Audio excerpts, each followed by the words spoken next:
Mirëmëngjes nderuar teleshikues, jemi në kohë për të zgjuar këtu në News 24. Sot është ditë e hënë, data shënon 8 dhjetor 2025. Është dita kombëtare e rinisë, gëzuar sidomos për ish studentët e dhjetorit, të cilët luftuan, sakrifikuan për një sistem të ri, për demokracinë, për lirinë. Gëzuar të gjithëve, por sidomos ish studentët, ish dhjetoristët. Sot është dita e 322 e vitit, dielli sot ka lindur në orën 6:54 minuta, ndërkohë që do të perëndojë në orën 16:12 minuta. Kemi ditë shumë të shkurtra deri në datë 22 dhjetor, kur të ndodhë dhe solstici dimror. Ne do ta nisim si zakonisht me shtypin e ditës për të vijuar më pas në pjesën e dytë me telefonatat. Në pjesën e tretë do të jemi me ekspertin e pensioneve zotin Kujtim Hoxha, ndërkohë që në pjesën e katërt do të jemi me Marcel Rupin, i cili ka bërë namin javën e kaluar në parlament. E nisim si zakonisht me shtypin e ditës me gazetën Panorama. Të përndjekurit, dëmshpërblimi, lista me 14.000 përfituesit e këstit të pestë. Fondi për dëmshpërblimin e ish përndjekurve politik për 2026 është përcaktuar në 1.5 miliard lek. Ministria e Financës publikoi emrat e rinj të trashëgimtarëve që duhet të dorëzojnë dokumentacionin brenda datës 15 janar 2026 me qëllimin për tërhequr këstin e pestë të dëmshpërblimit. Gazeta vijon publikimin e emrave të përfituesve që duhet plotësojnë dosjen brenda një afati 3 mujor nga data e shpalljes listës. Në faqen 22 do të gjeni materialin e plot dhe listën me përfituesit e dëmshpërblimin nga ish përndjekurit. Kryeartikulli i Panoramës, nata që ndezi revoltën e studentëve dhe si u fshin kronikat origjinale në RTS, firmtari PD-s tregon të panjohurat e ditëve të dhjetorit 90. RTS u nda në dy kampe. Ish punonjësi Bashkim Zahaj rrëfen për ditën kur brenda televizionit nisën ndarjet politike. Faqet 4 dhe 5, materiali i plot Bashkim Zahaj në foton kryesore dhe fotot nga protesta e studentëve në dhjetor 1990. Nuk ka nevojë për përgjime, me 50 milion eurot, Balluku është kallëp. Paloka, mjafton skandali për protesta. Deputeti në Bullgari u ngrit në këmbë i gjithë populli. Në faqen 2. Titujt të tjerë, Eno Koço, Ermonela Jaho, si kur ndonjëherë me Larondin të Puçinit. Në faqen 13. Skema e re, tarifa të reja për TPL-n e makinave, kush do paguaj më shumë më 2026. Faqen 11. Albumi Pikturat e Zajmit, një udhtim në historinë e artit, nga Agim Janina në faqen 12. Çmëbër e ushtar, si u vra Recep Goçi në Spaç më 1982, një ditë pas amnistisë. Saimi si tentativë për arratisje, nga Bedri Bloshmi në faqet 16 dhe 17. Hapësira opinion e kaluara më e pasigurt se e ardhmja, nga Benandoni. Rudina Hajdari, Shqipëria ka nevojë për momentin e saj. Në faqen 18. Ky ishte titulli i fundit nga Gazeta Panorama për ditën e sotme. E gjeni në çdo pikë shitje të gazetave në vend, ndërkohë ne do të zhvendosemi tani te një tjetër gazete e përditshme, Shtralla e Telegraf, shohim titujt kryesor të saj për ditën e sotme. Rinia që u ngrit si shpresë në 1990-ën, sot me kostumin e politikës po përzë rininë e 2025-s. 8 dhjetori 1990 është ditë historike në Shqipëri, ku të rinjt kurajoz u kthye në simbolin e lirisë duke dalë në shesh të bashkuar për të ndryshuar të ardhmen e vendit, që do të shënonte edhe rënien e komunizmit dhe lindjen e demokracisë. Sot, pas 35 vitesh, protagonist të lëvizjes së dhjetorit, të veshur me kostumin e pushtetit, po i vën shkelmin në rinisë, duke e përzënë së bashku me intelektualët e kombit. Flasin për Telegraf profesor doktor Zamira Çavo. 8 dhjetori mes protestës, shpresës dhe dhimbjes. Gzim zilja nuk ndalet shpopullimi pa larguar këtë klasë politike. ish studentja Mimoza Ferraj, idealet tona nuk u bën në realitet. Në faqet 2 dhe 3, materiali i plot. Krye artikulli i Telegraf, Bashkimi Evropian, paqja fiskale mund përdoret për pastrim parash. Përfaqësuesit e Komisionit Evropian theksuan se amnistia fiskale dekurajon pagesën e detyrimeve tatimore dhe respektimin e ligjit, ndërkohë që edhe njerëzit e fesë u lëshohen kullave deri në 17 kate në Tiranë duke hedhur hije të forta dyshimi për pastrim parash në ndërtim. Perandorime donacione të mëdha, ku bamirësit e fondacioneve po sfidojnë edhe oligarkët, bosët e kokainës dhe call centerave. Faqet 6 dhe 10.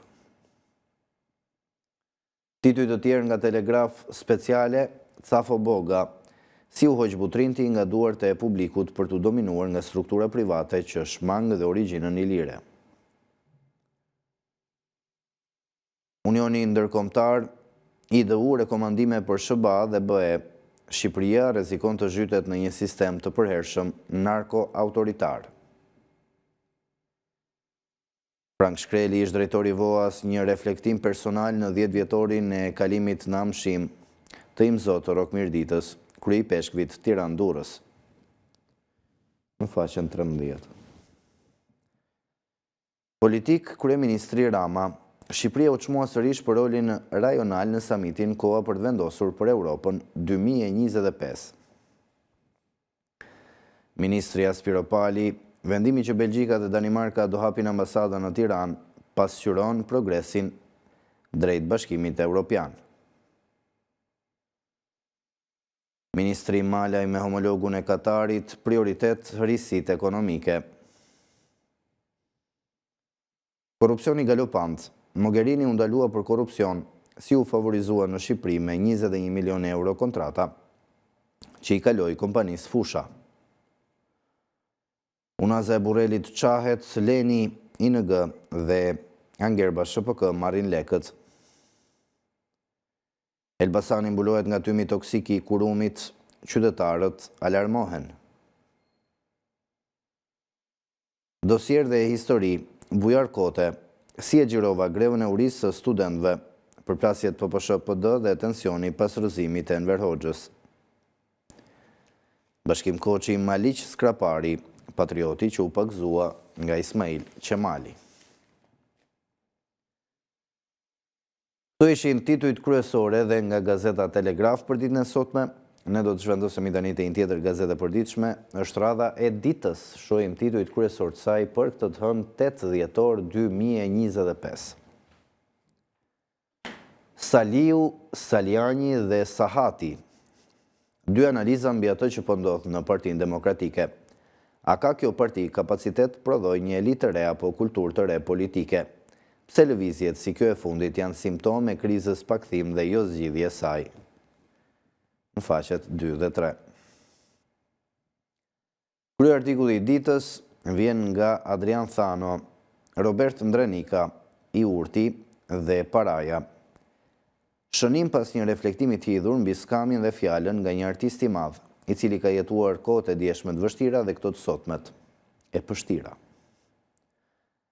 A e zvoglon varfëria vlerën e fjalës së njeriu të zgjuar, apo e vërteta është sidoqoftë më e fortë se skamja? Pse historia në fund mban mend vetëm të urtët dhe rrallë të pasurit? Në faqen 7. Një institut dhe misioni i tij, prilli i vitit 1983 dhe një histori e panjohur e prodhimit ushtarak shqiptar. Portreti i viteve 70-80 nga themelimi i Institutit të Studimeve e Projektimeve te fabrikat që u braktisën. Rrugtimi i fshehtë i armatimit shqiptar dhe ëndra e rikthyer së fundmi për pavarësi ushtarake. Faqet 16 dhe 17. Titujt të tjerë, hetimi dhe emrat, SPAK kërkon gjykimin e 27 anëtarëve të krimit përfshirë në luftë mes tyre. Sky SC zbuloi atentatet dhe planet për vrasje, mes tyre ish deputeti socialist dhe 2 zyrtar të lartë policie.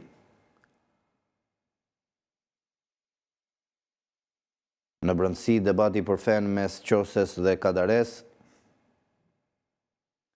Kreu venezuelian si sfide pamundur.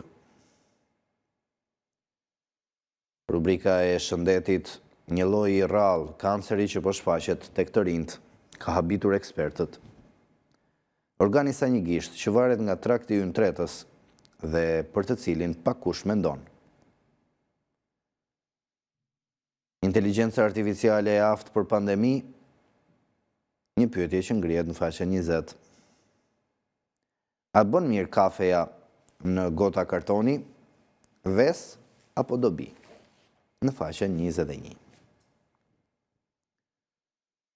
Këto ishin titujt kryesore dhe nga Gazeta Dita për ditën e sotme. Do të zhvendosemi tani te një tjetër gazete përditshme, është radha e sot. Shohim titujt kryesor të saj për këtë të hënë. Nxehen gjakrat. Sali Berisha kërcënon Ervin Salianin dhe paralajmëron PD-n të sabotojë lëvizjet fraksioniste të ish-deputetit demokrat. Kryedemokrati lëshon mercenarët që të anatemojnë kundërshtarët e tij. Në faqen 3. Sot 35 vite nga 8 dhjetori 1990-s, rrëfet Muharrem Xhafa, Sali Berisha ishte projekti i Ramizalis dhe vegël e agjenturave të huaja, ja si u kthye befas në antikomunist. Në faqen 4. Thellohet sherri brenda Partisë Demokratike, Murrizi shpërthen ndaj Berishës dhe akuzon se ka mbushur partinë me mercenar. Saliani ngre alarmin dhe tregon se si ish kryeministri po përdor demokratët për interesat e tij. Në faqen 2. Panik në qeveri, pak trondit elitën e PS-s dhe figurat e tjera politike me dosjet amerikane. Spartak Ngjela paralajmëron fundin e korrupsionit të lartë shtetëror. Ku shëndezi vërtet, zjarri e lëvizjes së dhjetorit 90, Muharrem Xhafa zbardh planin sekret të Ramizalis, si u përdor Sali Berisha si kaltroje dhe pse u fut me studentëve, ja misioni pa dëgjuar i CIA-s dhe tradhtia e madhe që rrëzoi socializimin. Robert Papa shtohen dosjet për Edi Ramën në SBA, zjerohen hetimet për aferën McGonigal, ja pista që mund të fundos përfundimisht kryeministrin shqiptar. Në faqen 6. SPAK zbardh skemën e zhvatjes me tenderat e Akshit. Tenderi i ngrirë prej muajsh kthehet në procedurë. Ja çfarë ndodhi në ditën që prokurori Bledar Maksuti shtrydhi për 3 orë Mirlinda Kërçanajn dhe Ermal Beqiri po llogariste burgun. Në faqen 9.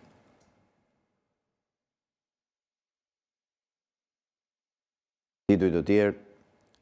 Skandali Rama Balluku me portin e ri tregtar të Durrësit, ja si i dhan kontrat pa tender kompanisë holandeze që fitoi projektin, miliona euro pa konkurrencë. Edi Rama merr në mbrojtje hajdutët e Belinda Ballukut dhe sulmon SPAK se po i ndërhyn në kompetencat e qeverisë. Faqen 5. Kinemaja është magji. Një dokumentar kushtuar jetës dhe veprës kinematografike të regjisorit Kristaq Mitro. Faqen 18.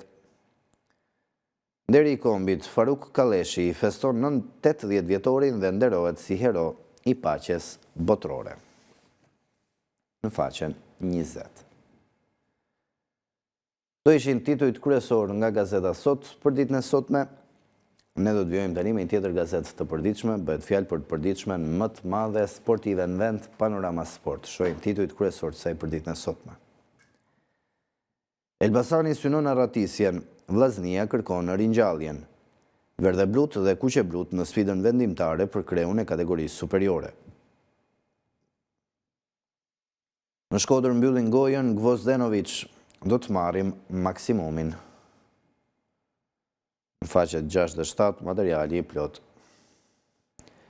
Kryeartikulli i Panorama Sport, Partizani merr derbin, Tirana mbetet në koma. Kryeqyteti është i kuq. Në sfidën më të rëndësishme të javës 15, Demat triumfojnë me golat e Human e Skukës.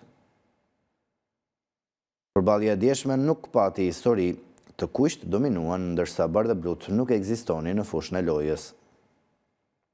Kërnaja, synimi ynë, Final Four dhe titulli. faqet 2 deri në faqen 4, materiali i plot mbi derbin e kryeqytetit, i cili përfundoi me rezultatin 2-0 në favor të kuqëve. Flamurtari Dinamo, kuqezint duan fitoren e 2 të radhazi, blut për vazhdimsinë. Egnatia Vora, sërish patetovën kampionët para të sikletshmes Vora. Byli si Teuta 1-1 në Ballshka barazim dhe polemika për gjykimin e Jorgjit. Progradeci godet në fund thyhet Skënderbeu, jave të razuar për Korçarët, humbja e parë si pritës. Liçenorët triumfojnë pas 22 vitesh. Dje u luajt dhe java e 15 e kategorisë parë, Kuksi Iliria 0-1, Kastrioti Apolonia 1-0, Luftëtari Lushnja 1-2, Korabi Laçi 0-2 dhe Skënderbeu Progradeci 1-2. Sot luhet takimi Besa Burreli. Kategoria e dytë, Gabon Shiroka Beslidhja me 10 gola dhe Oriku pret Ballshin në faqen 11. Tituj të tjerë, legionarët, Muçi i pandalshëm shënon një tjetër dopjet. Ernest Muçi po shkëlqen në Trabzon të Turqisë, i jashtëzakonshëm. Dorëzohet Juvja, Napoli merr Kreun, Allegri me Torinon do të jetë luftë. Angli Reds, Salah, dikush nuk më do të Liverpooli. Botrori 2026, kalendari i plot i ndeshjeve në tokën amerikane, në faqen 23. Formula 1, Verstappen lëshon Fronin, Norrisi është mbreti i ri. Këto ishin titujt kryesor nga gazeta më e madhe sportive në vend, Panorama Sport. E gjeni në çdo pikë shitjet gazetave në Shqipëri, ndërkohë ne do t'i rikthemi edhe një herë titujve kryesor të gazetës më të madhe shqiptare, gazetës Panorama. Të përndjekurit, dëmshpërblimi, lista me 14.000 përfituesit e këstit të pestë. Dokumentet fondi për dëmshpërblimin e ish përndjekurve politik për 2026 është përcaktuar në 1.5 miliard lek. Ministria e Financës publikoi emrat e rinj të trashëgimtarëve që duhet të dorëzojnë dokumentacionin brenda datës 15 janar 2026 me qëllimin për të tërhequr këstin e pestë të dëmshpërblimit. Gazeta vijon publikimin e emrave të përfituesve që duhet të plotësojnë dosjen brenda një afati 3 mujor nga data e shpalljes së listës. Në faqen 22 gjeni materialin e plot. Kryartikulli i Panoramës, nata që ndezi revoltën e studentëve dhe si u fshin kronikat origjinale në RTS. Firmëtari i PD-s tregon të panjohurat e ditëve të dhjetorit 90. RTS u nda në 2 kampe. Ish punonjësi i Bashkim Zahaj rrëfen për ditën kur brenda televizionit nisën ndarjet politike. Në faqet 4 dhe 5 gjeni materialin e plot, ndërsa në foton kryesore shihni zotin Bashkim Zahaj dhe foto nga protesta e 8 dhjetorit 1990. Tituj të tjerë nga Panorama. Nuk ka nevojë për përgjime, me 50 milion euro, Balluku është kallëp. Paloka, mjafton skandali për protesta. Deputeti në Bullgari u ngrit në këmbë i gjithë populli. Në faqen 2 materiali i plot.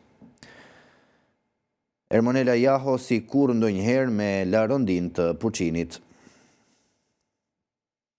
Shkruan Eno Koço në faqen 13.